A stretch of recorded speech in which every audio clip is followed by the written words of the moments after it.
દુનિયા ઘણા રહસ્યોથી ભરેલી છે, જે ઘણા જાણી શકાય છે જ્યારે ઘણા અજાણ રહે છે. આજે વાત કરીશું એક રહસ્યમય ગુફા વિશે, જેમાં પાણી વહે છે અને અચાનક અદૃશ્ય પણ થઈ જાય છે. આ અનોખી ગુફા તેના ઠંડા વહેતા પ્રવાહ અને રહસ્યમય હકીકત માટે પ્રખ્યાત છે કે પાણી અચાનક અદૃશ્ય થઈ કેમ જાય છે અને ફરીથી પાછું કેવી રીતે આવે છે, જે તેને વધુ એક ખાસ બનાવે છે. આજે આ વિષય પર વધુ જાણવાની કોશિશ કરીશું કે આ ગુફા ક્યાં આવેલી છે, ગુફાનું નામ શું છે અને જાણીશું તેના રહસ્ય વિશે. પહેલા એ જાણીએ કે આ ગુફા ક્યાં આવેલી છે. દહેરાદૂનની આ રહસ્યમય ગુફા, જેને ગુચ્છુ પાણી એટલે કે રોબર્ટ્સની ગુફા તરીકે ઓળખવામાં આવે છે, તે તેના ઠંડા વહેતા પ્રવાહ અને સુંદર કુદરતી અનુભવ માટે જાણીતી છે. આ કોઈ સામાન્ય ગુફા નથી, પરંતુ એક એવી જગ્યા છે જ્યાં પાણી ગુફાની અંદર વહે છે અને પછી અચાનક અદૃશ્ય થઈ જાય છે. હવે એ જાણીએ કે તેનું નામ ગુચ્છુ પાણી કેવી રીતે પડ્યું. ગુચ્છુ પાણીને ત્યાંના સ્થાનિકો રોબર્ટ્સ કેવ કહે છે.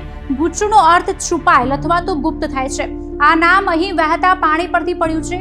પાણી અચાનક ભૂગર્ભમાં અદૃશ્ય થઈ જાય છે અને પછી થોડા અંતરે ફરી દેખાય છે. આ કારણે તેને ગુચ્છુ પાણી કહેવામાં આવે છે. વધુમાં ગુફાના નામ લૂંટારાઓની ગુફા પાછળ એક રસપ્રદ વાર્તા છે.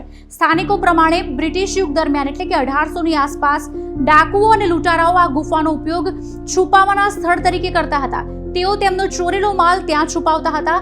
તેથી અંગ્રેજોએ તેનું નામ લૂંટારાઓની ગુફા રાખ્યું. હવે જાણીએ આ ગુફાના રહસ્યો વિશે. ગુચ્છુ પાણી ગુફાઓ કુદરતી રીતે રચાયેલી છે. ચૂનાના પથ્થરની સાંકડી ખાડીમાં સ્થિત આ ગુફા આશરે 600 મીટર લાંબી છે. આ ગુફા હજારો વર્ષોથી સતત પાણીના પ્રવાહ અને ધોવાણ દ્વારા બની હતી.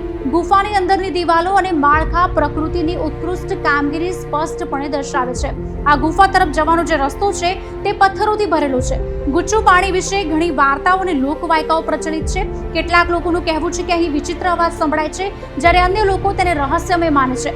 વૈજ્ઞાનિક ઢબે જોઈએ તો આ ફક્ત કુદરતી રચનાઓ અને પડઘાઓના કારણે છે અને અહીંનું વાતાવરણ ચોક્કસપણે થોડું અસામાન્ય છે. આવા જ અવનવા વિડીયો જોવા માટે અમારી ચેનલને સબસ્ક્રાઇબ કરો અને હા, બેલ આઇકન જરૂરથી પ્રેસ કરો, જેથી વિડીયો તમારા સુધી તરત પહોંચે.